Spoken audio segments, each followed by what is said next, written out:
বাড়ছে পৃথিবীর বয়স, হতে চলেছে প্রায় 5 কোটি বছর। এর সাথেই উন্মোচন হচ্ছে নতুন নতুন রহস্য। পরিবর্তন আসছে বিশ্বের চিরচেনা আচরণে। কয়েক মাস আগ থেকেই পৃথিবীর দ্রুত ঘোরার কথা জানান বিজ্ঞানীরা। এবার মিলল নতুন তথ্য। উল্টো দিকে ঘুরতে শুরু করেছে পৃথিবীর কেন্দ্র।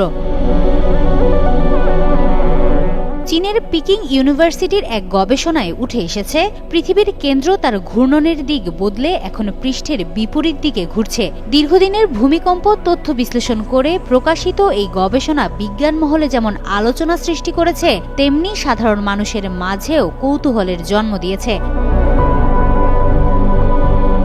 নেচার জিওসায়েন্স সাময়িকীতে প্রকাশিত এক গবেষণায় বলা হয়েছে, 2009 সালে পৃথিবীর কেন্দ্র হঠাৎ করে ঘোরা বন্ধ করে দেয় এবং এরপর থেকেই এটি পৃথিবীর পৃষ্ঠের ঘূর্ণনের বিপরীত দিকে ঘুরতে শুরু করে। রান্নায় আমার ভালোবাসা Jamuna gas stove. Jamuna gas stove, আধুনিক, নিরাপদ ও দীর্ঘস্থায়ী। বিজ্ঞানীদের মতে এই পরিবর্তন কোনো অস্বাভাবিক ঘটনা নয়। তারা বলছেন, পৃথিবীর অভ্যন্তরীণ লোহিত কেন্দ্র প্রতি 35 থেকে 70 বছর অন্তর তার ঘূর্ণনের দিক পরিবর্তন করে।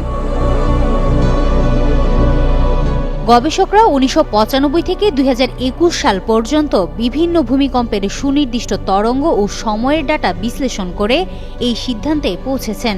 এই পর্যবেক্ষণের ভিত্তিতে বিজ্ঞানীরা অনুমান করছেন, 1970 সালের দিকে শেষবার এই ধরনের ঘূর্ণন পরিবর্তন ঘটেছিল এবং আগামী 2040 সালের মাঝামাঝি সময়ে এটি আবার ঘূর্ণনের দিক পাল্টাতে পারে।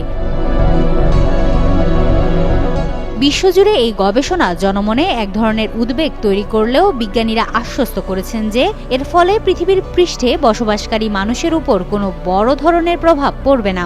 এই ঘূর্ণন পরিবর্তনের কারণে দিনের দৈর্ঘ্য সামান্য পরিবর্তন হতে পারে, তবে তা এতটাই ক্ষুদ্র যে তা দৈনন্দিন জীবনে টের পাওয়া সম্ভব নয়। প্রাণীকুল বা প্রকৃতির উপরও এর কোনো ঝুঁকি নেই বলে তারা জানিয়েছেন।